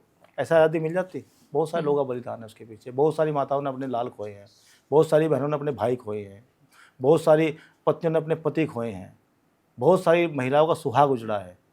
तो अगर वो युद्ध ना होता, वो लड़ाई ना होती, लोग बलिदान ना करते, लोग त्याग ना करते, तो ये राष्ट्र आजाद ना होता। तो वो धर्म था उस समय उसी की आवश्यकता थी। तो धर्म को समझना पड़ेगा। जहाँ दया की आवश्यकता वहाँ दया करनी पड़ेगी, जहाँ धैर्य की आवश्यकता वहाँ धैर्य करनी पड़ेगी, जहाँ लाठियों बंदूक उठानी है वहाँ लाठियों बंदूक उठाने पड़ेंगे। क्या बुराई है? हम तो विश्व सनातन महापीठ के अंदर खुद कह रहे हैं, हम तो आपको सेल्फ डिफेंस सिखाएंगे। हम कहेंगे जब देश पर आक्रमण हो तो आप बंदूक लेकर खड़े हो जाओ। हम तो सिखाएंगे उनको, जब आपके धर्म पर आक्रमण हो तो आप तलवार लेकर खड़े हो जाओ। क्या बुराई है उसमें? अपने धर्म की रक्षा के लिए, सत्य की रक्षा के लिए, धैर्य की रक्षा के लिए, करुणा की रक्षा के लिए, प्रेम की रक्षा के लिए अगर आपको तलवार बंदूक तोप भी चलानी पड़े तो बुराई क्या है उसमें? क्या बुराई है? तो हम सिखाएंगे विश्व सनातन महापीठ के अंदर। हमने कहा हम 1 लाख युवाओं को प्रतिवर्ष धर्म योद्धा बनाएंगे, उनको शास्त्र का ज्ञान भी देंगे, शस्त्र का ज्ञान भी देंगे। तो क्या जब राष्ट्र की रक्षा करने जाएंगे, क्या वो हिंदू की रक्षा करेंगे? क्या वो सनातन की रक्षा करेंगे? वो पूरे देश की रक्षा करेंगे। उसमें मुस्लिम की रक्षा भी होगी, उसमें क्रिश्चियन की रक्षा भी होगी, उसमें गाय की रक्षा, भैंस की रक्षा भी होगी, जीवों की रक्षा भी होगी, उसमें ये जो आपका कंक्रीट का ये शहर बस गए, सबकी रक्षा होगी। तो करने पड़ेंगे ना तैयार। रियल में भगवान क्या है? लोगों ने इनको बहुत सारे धर्मों में बांट दिया है, हिंदू, मुस्लिम, सिख, ईसाई। तो गॉड रियल में क्या है? मतलब भगवान गॉड रियल में ये है कि जो इस पूरी सृष्टि को चला रहा है, जिसका कोई चेहरा नहीं है, जो किसी को दिखता भी नहीं है, लेकिन पूरी सृष्टि नियंत्रण में है। कि पृथ्वी और सूर्य जो है वो पृथ्वी सूर्य के चारों तरफ घूमेगी तो कई तिल भर हिलती है, वो कभी देखी हिलती है आपने? और वो घूम रही है। कौन चला रहा है इसको? ये इतने सारे ग्रह जो है, रात को चंद्रमा निकलेगा, दिन में सूर्य निकलेगा, शाम को सूरज छिप जाएगा। इससे जो है शीतलता मिलेगी, इससे जो है उष्णता मिलेगी। इस चंद्रमा के निकलने से पौधों में रस पैदा होंगे, फूलों में रस पैदा होंगे, उससे फिर फल बनेगा। कौन कर रहा है इसको? एक छोटी सी मधुमक्खी उस फूल को चूस करके शहद बना दे, किसने मशीन आपने लगाई उसके अंदर? कौन कर रहा है सब चीज़ें? ये आज भी कितने बड़े साइंटिस्ट पैदा हो गए हों, आपके नाखून नहीं बना सकते इस मटेरियल से, इसी मटेरियल से। आपका एक बाल इस मटेरियल का बाल नहीं बना सकते। आपकी किडनी ट्रांसप्लांट कर देंगे, किडनी बना नहीं सकते। आपकी आंख ट्रांसप्लांट कर देंगे, बना नहीं सकते। क्यों? कौन है वो बनाने वाला? कोई कमी है आपके शरीर में? बताओ, कोई कमी है कि हाथ यहाँ नहीं होने चाहिए थे, हाथ पीछे होने चाहिए थे, आँख यहाँ ना होती, पीछे होती तो आपका थप्पड़ आदमी मारता निकल जाता। मतलब उसकी आप ये समझो, उससे बड़ा सृष्टि में कौन हो सकता है? जिसने सृष्टि बना दी, जिसने सृष्टि को चलाने के लिए वेद दे दिए। जैसे आपको ये कैमरे चलाने के लिए एक बुकलेट मिलती है ना साथ में, इस सृष्टि को चलाने के लिए वेद दिए। और आप वेद पढ़ोगे तो तब समझोगे ना, वेद कोई समझाएगा तब समझोगे ना, कोई समझाता ही नहीं है। इस पूरी सृष्टि को चलाने वाली जो ताकत है ना, वो भगवान है, वो ईश्वर है, वो ईश्वर है, वो परमात्मा है। सकते फिर भी हमें पता है कि कितने पावरफुल हैं। और विश्वास है उनके प्रति। नहीं, विश्वास बिना तो आप और हम यहाँ भी ना बैठते। अगर मुझे विश्वास होता कि आप मेरा पॉडकास्ट ही करोगे तो मैं थोड़ी आता। अगर आप मुझे पॉडकास्ट के नाम पर बुलाते, मेरे दिमाग के अंदर ये भ्रम बैठ जाता कि मुझे गोली मरवा दोगे, मैं आता यहाँ पर? तो विश्वास तो करना पड़ेगा ना, श्रद्धा तो रखनी पड़ेगी ना। लेकिन श्रद्धा अंधश्रद्धा में जब बदल जाती है तब दोहन होता है, तब नुकसान होता है। तो उस परमपिता परमात्मा के प्रति तो प्रति व्यक्ति का कृतज्ञता का भाव होना चाहिए, धन्यवाद का भाव होना चाहिए। मनुष्य जीवन दिया है, सुधारने के लिए दिया है, परोपकार के लिए दिया है, कुछ करने के लिए दिया है। लेकिन हम क्या करते हैं, हम समझते हैं हमें जीवन मिला है लूटने के लिए मिला है, ठगने के लिए मिला है, और जो भी हो सकता है भोग करने के लिए मिला है। नहीं मिला ऐसा है, वो सोच समझ के भेजा है आपको। बहुत सारे आपने पहले भोग लिए, भोगने के बाद यहाँ भेजा है, और तब भी हम वही काम करेंगे तो गलती हमारी है, उसकी नहीं है। उसने हमें सब कुछ दिया है, बुद्धि दी है, कहाँ फिट है, दिख रही है, आत्मा है, कहाँ फिट है, कोई बताएगा कहाँ पर है, नहीं पता ना, बस है और है। हर इंसान को ज़िंदगी एक मकसद के लिए दी जाती है, उसका कोई पर्पस होता होगा, तो अपने मकसद को कैसे पहचाना जाए कि मेरी ज़िंदगी का ये मकसद है? नहीं, मकसद तो आपके अपनी अपनी क्वालिटी, भगवान ने तो एक, अब खाली 8 अरब लोग पूरी दुनिया में हैं लगभग, मान लो आप, और सबकी शक्ल अलग है, सबकी बुद्धि अलग है, सबके शरीर का पूरा ढांचा अलग तरीके का है, सबके चाल चलन करने का तरीका अलग है, सबकी क्षमता करने का कि बुद्धि ग्रहण करने की, शिक्षा ग्रहण करने की, तकनीकों को समझने की अलग अलग विवेक है। तो उस परमात्मा ने जब 8 अरब लोगों को अलग अलग बनाया है, तो उन लोगों को हमें खुद समझना पड़ेगा मुझे किस लिए बनाया है, मुझे किस लिए बनाया है, मेरे पास कौन सी एक्सपर्टाइज है जिसका मैं उपयोग करूं, और उस ईश्वर के कृतज्ञता भाव ज्ञापित करते हुए सही मार्ग पर चलूं। ये हमें खुद समझना पड़ेगा, खुद जानना पड़ेगा, खुद खोजना पड़ेगा हमारे अंदर ऐसा क्या है जिस रास्ते में चलना चाहिए। हमें अपना मकसद खुद ढूंढना होगा, अपना मकसद खुद ढूंढना पड़ेगा। सबसे पहला तो मकसद, जो आपने सवाल पहले किया था कि जीवन का उद्देश्य क्या है, जब आप वो ढूंढोगे तो आपको मकसद मिल जाएगा। मकसद मिल जाएगा, हाँ, तो खुद मिल जाएगा। जीवन का उद्देश्य क्या है, यही तो है कि जो हम क्यों पैदा हुए, हम क्यों पैदा हुए, हमें करना क्या है, करना क्या है, धर्म के रास्ते पर चलना है भाई। धर्म का रास्ता क्या है, वही तो है। और जिससे आपकी सोल सेटिस्फाई हो, मुझे लगता है कि वो आप कहीं ना कहीं आपके मकसद से अलाइंड है। ये दिया है भगवान ने हमें, परमात्मा ने ये शक्ति दी है कि जब आप कोई गलत काम करने जाओगे ना, तो आपकी आत्मा कहेगी न मत करो इसको, आत्मा मना कर देगी, हमेशा सबको मना करती है वो। हाँ। तो भगवान ने इंडिकेट करता है कि ये गलत है, मत करो इसको, और हम फिर भी करते हैं। तो यानी कि हम अतिक्रमण करते हैं, भगवान के बताए हुए रास्ते को भी हम जबरदस्ती अतिक्रमण करते हैं। कोई भी व्यक्ति होगा शराब पीता होगा डेली, लेकिन फिर भी पता है उसको ये गलत है, और पीते भी कहता है इसे कल छोड़ दूंगा, ये गलत तो मैं कर रहा हूँ, लेकिन वो नहीं छोड़ता क्योंकि इसके ऊपर शराब हावी है।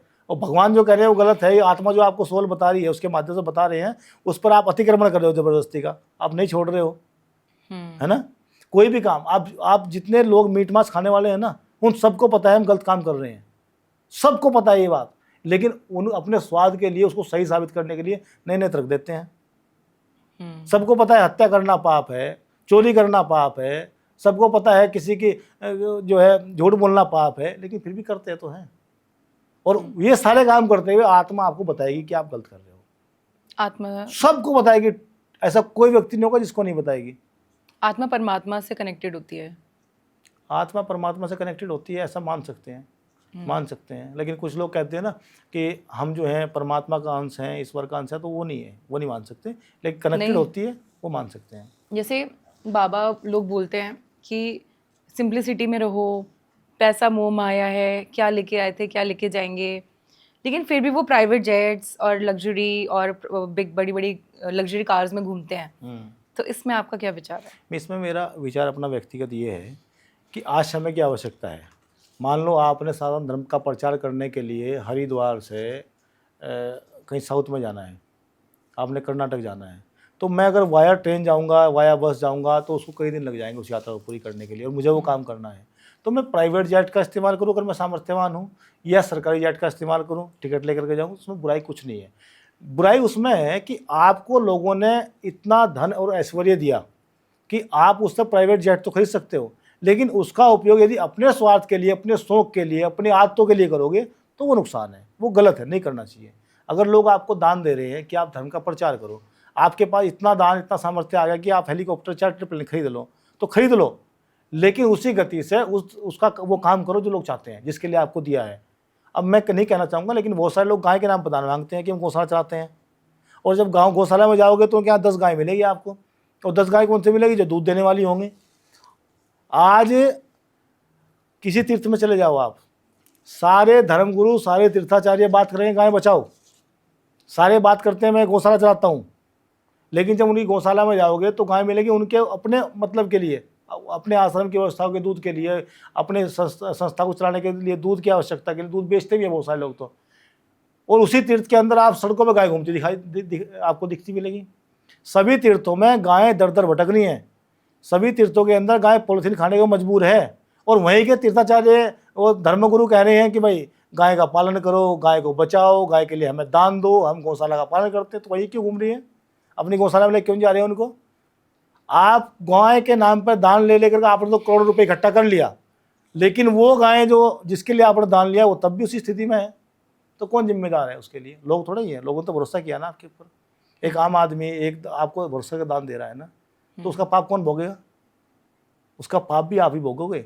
आप चाहे व्यासपीठ पर बैठ जाओ, चाहे किसी गद्दे पर बैठ जाओ, अगर आप जिस काम के लिए दान ले रहे हो उस काम में दान नहीं लगा रहे हो तो उसका आपको भोग करना पड़ेगा। आप भी सब योनि से गुजरोगे, सारे कष्ट मिलेंगे आपको वो लोग। तो आप अपने ये सारी लग्जरी भोगने के बाद भी अगर आप अपने धर्म को प्रमोट कर रहे हो और बढ़ा रहे हो, आप अपने कर्तव्य का और ज़्यादा पालन कर रहे हो, तो वो सही है। हाँ सही है, लग्जरी भोगना नहीं है, लग्जरी का उपयोग अगर आप सही करते हो, आवश्यकता अनुसार उसका उपयोग करते हो, उपभोग नहीं, उपयोग करते हो तो सही है, उपभोग करते हो तो गलत है। अच्छा, ऐसा क्यों होता है कि बहुत सारे लोग होते हैं कि मैं तो बहुत अच्छा हूँ, मैं तो सब कुछ अच्छा करा, फिर भी मेरे साथ बुरा हो रहा है? ऐसा क्यों होता है? अच्छे लोगों के साथ बुरा क्यों होता है? वो अच्छे लोग खुद को अच्छा मानते हैं ना अच्छे लोग खुद को अच्छा मानते हैं, लेकिन अच्छा और बुरे में उनको फर्क नहीं पता है कि मैं कितना अच्छा हूँ। जो खुद को अच्छा मानता है कैसे अच्छा है? वो शकल सूरत अपने आप को अच्छा मान जा रहा है, वो अपने आप को हृदय से कह रहा है मैं हार्ट से बहुत अच्छा हूँ, दयालु हूँ। क्या किया आपने उस दया के लिए? आपने कभी किसी जीव के लिए की जान बचाई? आप अच्छा मान रहे हो और रोज़ सुबह शाम जो है बैठ करके टेबल पर मांस खा रहे हो। आप अपने आप को अच्छा मान रहे हो, आप पड़ोसी को परेशान कर रहे हो। आप अपने आप में अच्छा मान रहे हो, आप तो ठगी के लिए पूरा दिन षड्यंत्र रच रहे हो कि कैसे ठगी कर सकता हूँ। तो अच्छा आप मान रहे हो। अच्छे व्यक्ति के साथ में बुरा नहीं होता है। हाँ, अगर थोड़ा बहुत बुरा होगा तो इस बार अगर वो अच्छा है तो पिछली बार का भुगतान कर रहा है, लेकिन अगर आप आज अच्छा कर रहे हो तो आपके साथ बुरा नहीं होगा। अगर आप चोरी नहीं करोगे तो आप जेल नहीं जाओगे, अगर आप हत्या नहीं करोगे तो आप जेल नहीं जाओगे, ठीक है ना? और फिर भी जेल जाते हो तो फिर इसका मतलब कहीं ना कहीं पिछले जन्मों में कहीं दोष ज़्यादा है। जाते नहीं है वैसे कोई व्यक्ति ना, बिना गलत करे कोई जेल नहीं जाता हुए तो कानून से न्याय मिलता है। और ऐसा भी हो सकता है कि भगवान आपकी लाइफ में बुरा करते हैं ताकि वो आपके लिए कुछ अच्छा सोचा हो उन्होंने, उस टाइम आपको वो चीज़ बुरी लग रही हो, लेकिन आगे जाके समझ आए कि ये तो मेरे अच्छे के लिए हुआ है। भाई भगवान ने तो हमारे लिए अच्छा सोचा था सबके लिए, तभी हमें ये जीवन दिया है, ये जन्म दिया है। उस परमात्मा ने अच्छा सोचा है हमारे लिए, तभी हम सबको जीवन मिला है। अगर वो अच्छा ना सोचते तो हम मनुष्य होते क्या? हम तो नाली में पड़े हुए कीड़े की तरह रेंग रहे होते।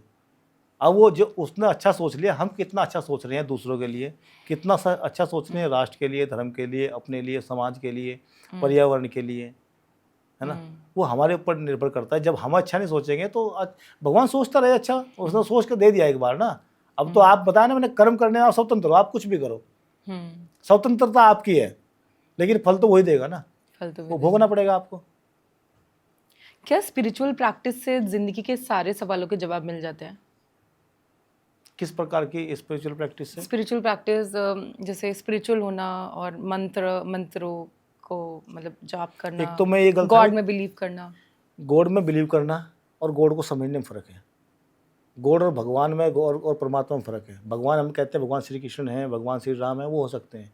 भगवान के तत्व, भगवान के गुण जैसे सारे नहीं आ सकते, लेकिन थोड़े भी आते हैं। तो किसी भद्र पुरुष को भी हम भगवान कहते हैं। हम कहते हैं ना भगवान क्या हाल है, हम तो आदमियों को बोलते हैं, मैं तो फ़ोन में बोलता हूँ और बता भगवान कैसे हो, है ना? तो भगवान से भगवान हो गया। लेकिन परमात्मा और ईश्वर ऐसे उनके सब अलग अलग नाम हैं। ईश्वर के बहुत सारे नाम हैं, एक नहीं है। कोई इसको शिव कहेगा, कोई ब्रह्मा, कोई विष्णु, कोई परमात्मा, कोई ईश्वर, कोई भगवान। वो कैसे हैं? वो अलग अलग उनके अलग अलग काम की वजह से हैं। जैसे आपकी एक कंपनी जिसके मैं पहले जिक्र किया, तो आप क्या थे? आप उस कंपनी के फाउंडर हैं, तो आपका नाम क्या हुआ? फाउंडर। आप कंपनी चलाते हो। अभी आप क्या कर रहे हो? पॉडकास्ट। तो आप एक इन्फ्लुएंसर हुए, ठीक है? आप घर में किसी माता पिता की बेटी हो, तो बेटी एक आपका नाम हुआ अलग से। आप जब कॉलेज में थे तो आप विद्यार्थी थे, तो जब शिक्षा ग्रहण कर रहे तो आप विद्यार्थी थे। तो ऐसे ही भगवान के अलग अलग नाम हैं। जब ब्रह्मांड की रचना की तो ब्रह्मा हो गए, जब इस सृष्टि का पालन किया तो विष्णु हो गए, जब प्रलय किया तो शिव हो गए, ठीक है? तो ऐसे ऐसे अलग अलग जो काम है भगवान के भी उसके नाम से उनके जपते हैं। जैसे मैं इन कपड़ों में आपके यहाँ बैठा हूँ तो संत हूँ, मैं बोल रहा हूँ तो वक्ता हूँ, है ना। तो इसी प्रकार से उनका भी परमात्मा का भी ऐसे ही नाम है बहुत सारे ना। लोग कहते हैं कि बाबा जो होते हैं, महाराज जी होते हैं, उनके पास सुपर नेचुरल पावर होती है। क्या ये सच होता है या पब्लिसिटी स्टंट होते हैं? और वे सारे बाबा मेरे पीछे पड़वा दोगे। उनके पास सुपर नेचुरल पावर होती है। कैसी वाली? जो स्वाध्याय करते हैं, अध्ययन करते हैं, पढ़ते हैं, जिन्होंने उपनिषदों को पढ़ा है, जिन्होंने वेदों को पढ़ा है, जिन्होंने ब्राह्मण ग्रंथों को पढ़ा है ना, जिन्होंने अच्छे साहित्य पढ़े हैं, तो उस पढ़ने से, शिक्षा से एक सुपर नेचुरल पावर पैदा होती है अंदर, एक कॉन्फिडेंस पैदा होता है अंदर, एक सही गलत की समझ पैदा होती है। उसको तो हम कह सकते हैं सुपर नेचुरल पावर। अगर आप ये कहो कि कोई बाबा, कोई महात्मा, कोई साधु, कोई संत यहाँ बैठ कर किसी की बीमारी ठीक कर सकता हो, तो वो पावर किसी के अंदर नहीं होती है।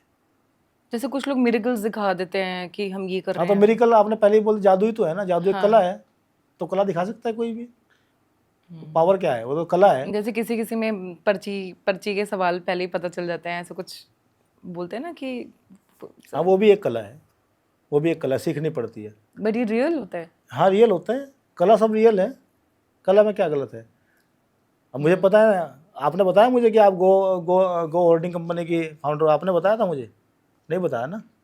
आपने बताया कि आपने हस्बैंड वाइफ ने ये कंपनी स्टार्ट किया, आपने बताया था, तो मुझे तो पता है ना। तो जैसे मुझे पता है सबको पता लग जाता है। लेकिन वो सुपर नेचुरल नहीं होती होगी, वो कला होगी, वो कला होती है, आर्ट होती है। आपके बोलचाल से, आपके पहनावे से, आपके रहन सहन से, आपके स्वास्थ्य से, आपके तेज से, आपके होश से, आपकी शिक्षा से बहुत सारी चीज़ें अपने आप पता लग जाती हैं, बहुत सारी चीज़ें पता कर ली जाती हैं, बहुत सारी चीज़ें इत्तेफाक होती हैं। लेकिन अगर किसी की पिछली बात पता तो अगली पता होना चाहिए। जिसको पिछली पता होगा उसको अगली पता होगा ना। उसको वही 2 थप्पड़ मारो खींच करके, उसको पूछो आपको पता थप्पड़ लगा आपको अभी? तो पूछना आप कभी ऐसा करना, जब कोई आपको बताएगा आपको पिछला, तो उसको 2 चापड़ मारना खींच के, तो उसको बोलना आपको ये पता था कि आपको थप्पड़ लगेंगे अभी? तो उसको वो तो पता नहीं है अगले 1 सेकंड के बाद क्या होने वाला है अपना। दूसरे को कैसे पता होगा किसी को? दूसरे कैसे पता होगा, सही बोले, है ना। सुप्रीम कोर्ट ने भी रिसेंट डिसीजन जैसे डॉग्स पे लिया, और लोग सोशल मीडिया पे बहुत ज़्यादा अफेक्ट हुए, लोगों ने पोस्ट डाले कि डॉग्स को बचाओ, उनको प्रोटेक्ट करना चाहिए। फिर इसमें आपका क्या राय है? देखो, इसमें सुप्रीम कोर्ट के डिसीजन को हम गलत कहें वो भी गलत नहीं था। लोगों ने प्रोटेस्ट किए उनको बचाने के लिए कि भाई ऐसी इसको वापस लो, वो लोग भी गलत नहीं थे। गलत कौन है? हम सब लोग गलत हैं। अगर डॉग हैं, हमारे घर के दरवाजे पर रोज आता है, हमारी जिम्मेदारी नहीं बनती उसको भोजन दें। पहले तो होता था ना कि पहली रोटी गाय की, बाद का टुकड़ा कुत्ते का। हमारे यहाँ ये परंपरा थी। हाँ। नहीं, पहली रोटी गाय की, आखिरी रोटी आखिरी कुत्ते की। तो अब देता है कोई? आपने देखा है रोज कोई देते हो गाय को या कुत्ते को? गाय आएगी तो भी लट मारेंगे, कुत्ता आएगा तो भी लट मारेंगे। तो जब गाय का तो वो प्रकृति नहीं है कि वो किसी को काट के नुकसान पहुंचा दे, वो बेचारी अपना जीवन यापन क्या करेगी? फिर कूड़े कबाड़ में ढूंढते हैं, पॉलिथीन में ढूंढती है, किसी का ऐसे अपना जीवन यापन कर रही है, मर जा रही है, सड़ जा रही है सड़कों में, एक अलग बात है, वो अपना भुगत रही है, हमारे कर्मों का, मनुष्य कर्मों को गाय भुगत रही है। कुत्ता बेचारा ऐसा है कि उसको भोजन नहीं मिला तो भूख तो है ना, पेट तो उसके पास भी है ना। तो उस भूख को मिटाने के लिए वो किसी गाय को काटेगा, किसी व्यक्ति को काटेगा, तो नुकसान पहुंचाएगा, और पहुंचा रहे हैं। तो उससे क्या है, उससे फिर बीमारी फैलती है, रेबीज फैलती है। तो सुप्रीम कोर्ट का ये रहा भाई इनसे रक्षा हो लोगों की। लोगों का ये रहा भाई ये तो बहुत बड़ा पाप हो गया। जो कुत्ते के लिए प्रोटेस्ट कर रहे थे ना, वो शाम को जो है बकरे का मीट खाते हैं। आप बताओ, क्या कुत्ते की रक्षा करना और बकरे की रक्षा करने में कोई फर्क है? आप बकरे का मीट तो टेबल सजा खा रहे हो, कुत्ते की रक्षा के लिए प्रोटेस्ट कर रहे हो। प्रोटेस्ट करना ठीक है, मैं गलत नहीं कह रहा हूँ उसको, लेकिन आप कम से कम ये तो समझो क्यों सुप्रीम कोर्ट को डिसीजन देना पड़ा होगा। आप ये अपनी आत्म सुधार करो ना, कुत्ते के लिए भोजन की व्यवस्था करो, उसको 2 रोज शाम को रोटी रोटी वो लोग काटना बंद कर देगा, है ना। तो या आप ही अडॉप्ट कर लो, अडॉप्ट कर लो, क्या हो गया भाई? कुत्ते के तो हमारे सबके घर में थे, पहले होते थे, हम तो पालते थे। कुत्ता रोज अपने घर आकर बैठता था, चौकीदारी करता था, चौकीदारी करता था। वो तो फ्री का चौकीदार है बेचारा, एक रोटी में चौकीदारी करता है, सुबह दे दो शाम को दे दो। लेकिन आपके घर में कुत्ता, वो आप 50,000 का तो लेकर के आओगे जो ना चौकीदारी करेगा, है ना, और उसको अपनी गाड़ी में घुमाओगे। लेकिन जो प्रकृति ने जिसको जैसा बनाया, जो सड़कों पे घूम रहा है, वो आपकी चौकीदारी के लिए था। अब आपने घर में उसकी व्यवस्था तो की नहीं है, घर के आसपास भी नहीं की है, लेकिन कम से कम इतना कर दो भाई, रोटी दे दो उसको एक सुबह शाम। तो इसमें दोनों, इसमें सुप्रीम कोर्ट का कोई डिसीजन भी वो गलत नहीं था, उनको लगा होगा, और लोगों ने प्रोटेस्ट किया वो भी गलत नहीं था, दोनों समय की आवश्यकता थी। लेकिन इतना होना चाहिए कि कुत्तों के लिए भी, गाय के लिए भी जिम्मेदारी हमारी बनती है, सरकारों की सारी जिम्मेदारी नहीं है। नहीं है। ईगो और सेल्फ रिस्पेक्ट में क्या डिफरेंस है? ईगो अहंकार है कि मेरा ज्ञान ज़्यादा है, मेरा धन ज़्यादा है, मेरा मकान अच्छा है, मेरा बेटा अच्छा है, मेरी बेटी अच्छी है, मेरा पति अच्छा है, सब कुछ मैं ही अच्छा हूँ, सब कुछ जो मुझे दिखता है वही अच्छा है। और सेल्फ रिस्पेक्ट ये है कि आप अपने लिए स्वाभिमान से जीना चाहते हो, लेकिन आपको दूसरों को भी देनी पड़ेगी। आप दूसरे को भी सम्मान दो तो आपको दूसरा सम्मान देगा।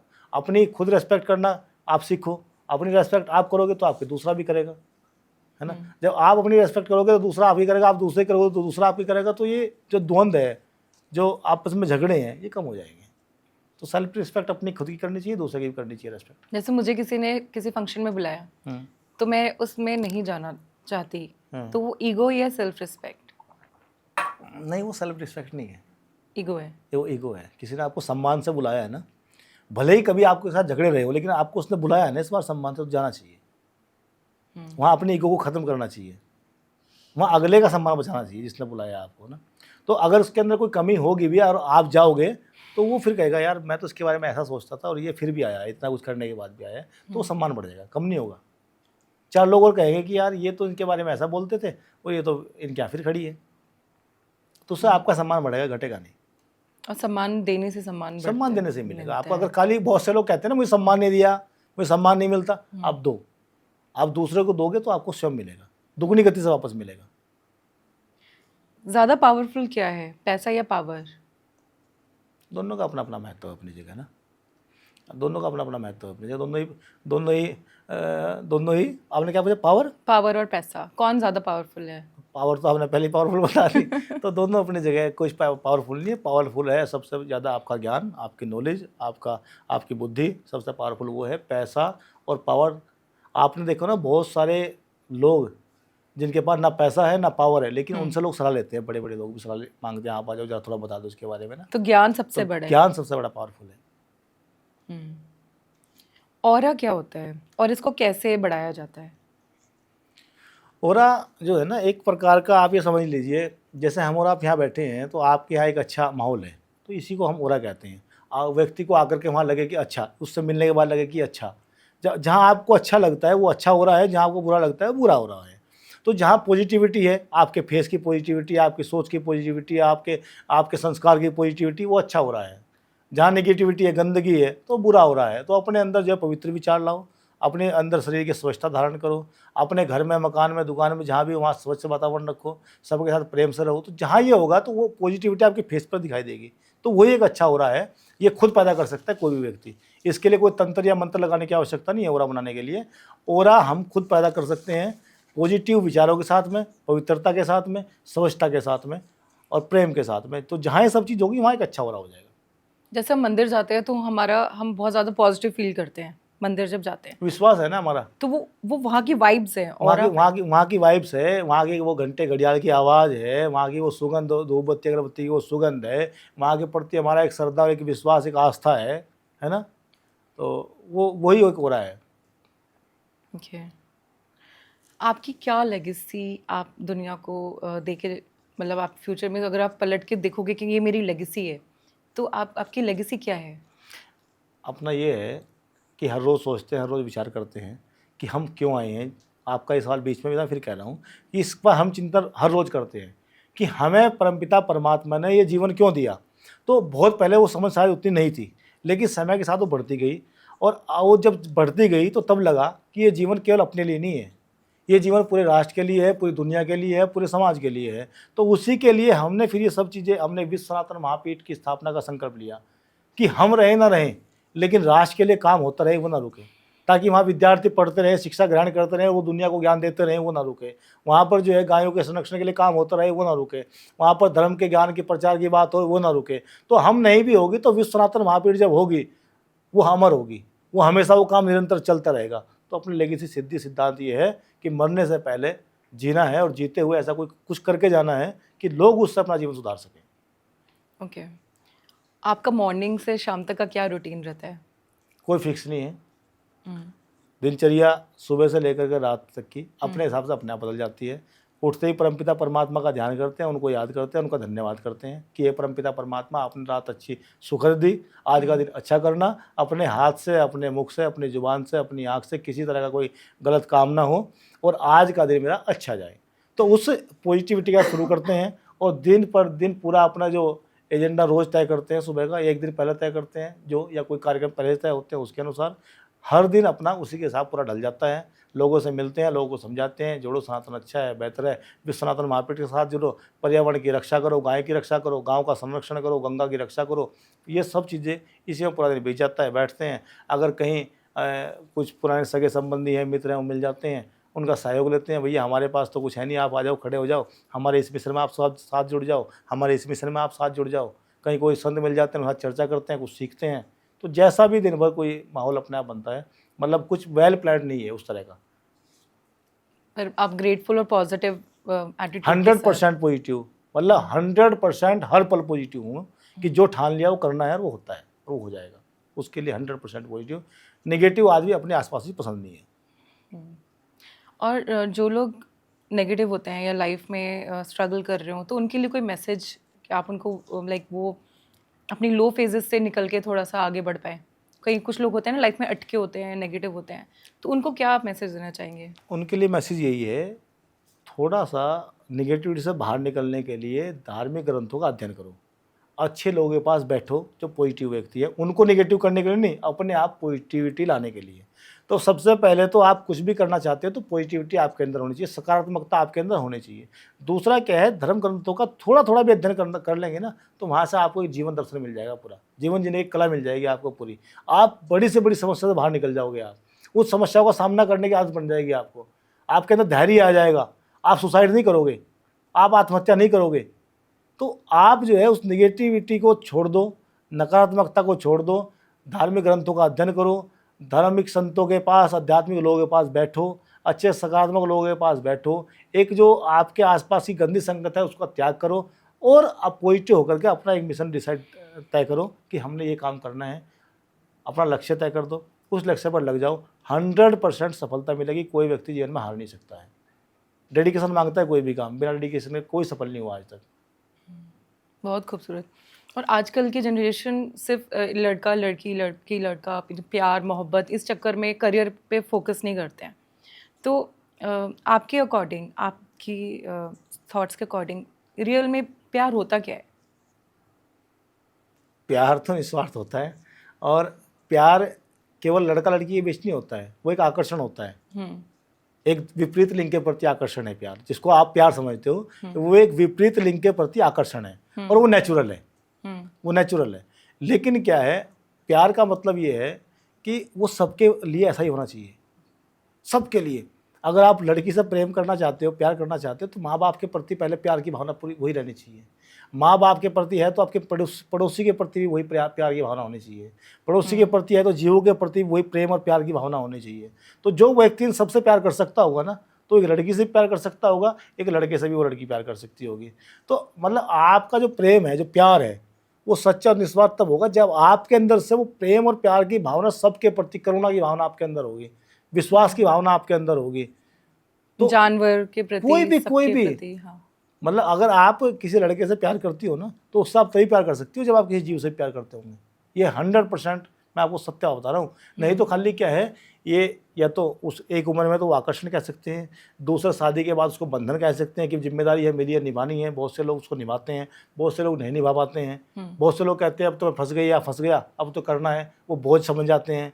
तो वो जो है फिर तनाव में चले जाते हैं, वो कुछ जीवन में कर नहीं पाते हैं। तो प्यार जहाँ है ना वहाँ तनाव है, ना वहाँ बोझ है, ना वहाँ कोई कष्ट है, ना वहाँ कोई समस्या है। जहाँ प्यार है वो रुखा है, सूखा है, खाने को तब भी संतुष्ट है, घर की छत है तब भी संतुष्ट है, नहीं है तब भी संतुष्टि है। तो उस प्यार में ये फिर जो है ना, ये रहता है कि प्यार तो है लेकिन अच्छा घर भी चाहिए, अच्छा मकान भी चाहिए, अच्छी गाड़ी भी चाहिए। तो वो क्या है, वो आपके स्वार्थ है, वो प्यार नहीं, स्वार्थ है। महाराज जी, विश्व सनातन महापीठ का मकसद क्या है और हम इसके साथ कैसे जुड़ सकते हैं, यूथ कैसे जुड़ सकती है? विश्व सनातन महापीठ इस सदी का मैं कह सकता हूँ कि एक ऐसा महाप्रकल्प है जो अगली कई सदियों तक सनातन के सूर्य के रूप में, विश्व के पथ प्रदर्शक के रूप में स्थापित होगा। यहाँ से सनातन धर्म की एक ज्वाला निकलेगी और पूरे विश्व में उसका प्रकाश फैलेगा। इसमें क्या है, सनातन धर्म के जो मतभेद अभी अंदर अंदर बहुत से विचारों के मतभेद हैं, पंथ के संप्रदाय के मतभेद हैं, वो ख़त्म करने की एक बुनियाद है। ये वहाँ से ख़त्म होंगे। यहाँ से वैदिक सिद्धांत पूरी दुनिया में दोबारा स्थापित हों, उसके लिए विश्व सनातन महापीठ की स्थापना हो रही है, वो यहाँ से स्थापित होंगे। हम सारे संत संप्रदाय समाज पंथ सबको लेकर के साथ चलने के लिए जा रहे हैं, ताकि ये जो विवाद है, जो विचारों की मत भिन्नता है, जो मत संप्रदाय की मत भिन्नता है, वो ख़त्म हो। यहाँ पर ऐसे धर्म योद्धा तैयार होंगे जो राष्ट्र धर्म के लिए, राष्ट्र के लिए और धर्म के दोनों के लिए मर मिटने को तैयार होंगे। जो धर्म पर आँच आएगी तो धर्म के लिए खड़े होंगे, जो राष्ट्र पर आँच आएगी तो राष्ट्र के लिए खड़े होंगे। यहाँ पर ऐसे विद्यार्थी तैयार होंगे जो वैदिक धर्म का प्रचार पूरी दुनिया में फैलाएंगे। कैसे? आज बोलते हैं अंग्रेजी को, कुछ लोग बोलते हैं भाई उसको नहीं सीखना चाहिए, लेकिन हम कह रहे हैं हम अपने गुरुकुल में अंग्रेजी भी अपने बच्चों को सिखाएंगे, क्योंकि हमें अपनी बात, वैदिक सिद्धांतों की बात, वैदिक ज्ञान को पूरी दुनिया को पहुंचाना है। तो भाषा वहाँ बाध्यता ना हो। अपने ही देश के अंदर आप साउथ में जाओगे तो बहुत सारे हिंदी नहीं समझते हैं। आप महाराष्ट्र में लोग कहते हैं हिंदी नहीं बोलना है, तो जो बोलना है हम कहेंगे आप सारी भाषा सीखो, और जहाँ जिस भाषा में अपनी बात रख सकते हो, जहाँ जिस भाषा में अपने सिद्धांतों को ले जा सकते हो, उस भाषा में लेकर के जाओ। तो विश्व सनातन महापीठ के अंदर जो गुरुकुल होगा वो नालंदा और तक्षशिला विश्वविद्यालय की तरीके से होगा। वहाँ उस प्रकार के विद्यार्थी और ब्रह्मचारी निकलेंगे, स्वामी दयानंद जैसे, स्वामी विवेकानंद जैसे, ऐसे जैसे हमारे जो है ना, जिन लोगों ने आज़ादी की लड़ाई के समय अपने प्राणों की आहुति दे दी, ऐसे प्राणों की आहुति देने वाले धर्म योद्धा तैयार होंगे जो पूरी दुनिया में जाकर के वैदिक धर्म की पुनर्स्थापना करेंगे। उसमें 100 साल लगे, 200 साल लगे, हम रहे या न रहे। कोई भी बच्चा अगर गुरु बनना, मतलब ये पंडित जी या गुरु बनना चाहते हो, वहाँ पे पूरा आपके इसमें आ सकते हैं? नहीं, हम पंडित जी बनाने की कोशिश नहीं करेंगे, हम ब्राह्मण बनाने की कोशिश करेंगे। अच्छा। हम उनको ब्राह्मण बनाएंगे और उसमें किसी भी ये भेद नहीं रहेगा कि वो किस जाति का बच्चा आकर के पढ़ेगा। वो किसी भी जाति का, गरीब से गरीब परिवार का बच्चा आकर कर उस गुरुकुल में शिक्षा ग्रहण करेगा, और जब गुरुकुल से निकलेगा वो ब्राह्मण होगा।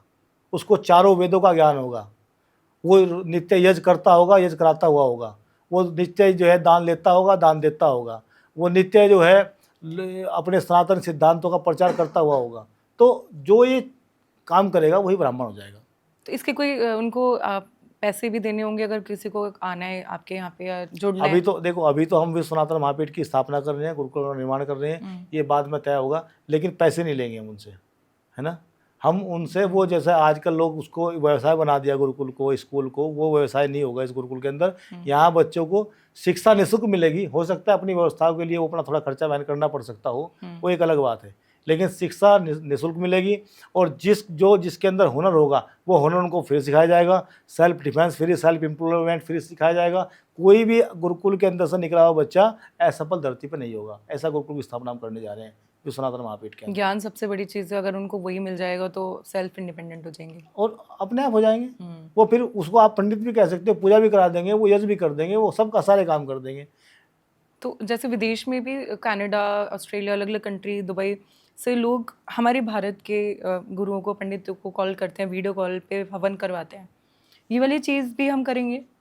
नहीं, हम ये काम तो नहीं करेंगे, लेकिन हाँ, जो ब्रह्मचारी तैयार होंगे, जो विद्यार्थी तैयार होंगे, जो बाद में ब्राह्मण बन जाएंगे, वो दुनिया के किसी कोने में भी जाकर सारे काम करेंगे।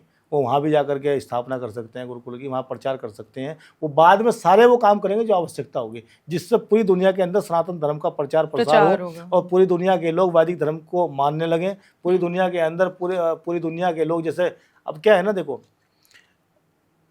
कोई भी मत मजहब जो है वो विचारों के आधार पर नहीं फैला है, वो ज़बरदस्ती फैलाए जा रहे हैं, आज भी और पहले भी। एक सनातनी ऐसा है जो विचारों के आधार पर ही फैला है, विचारों के आधार पर ही खत्म होता जा रहा है।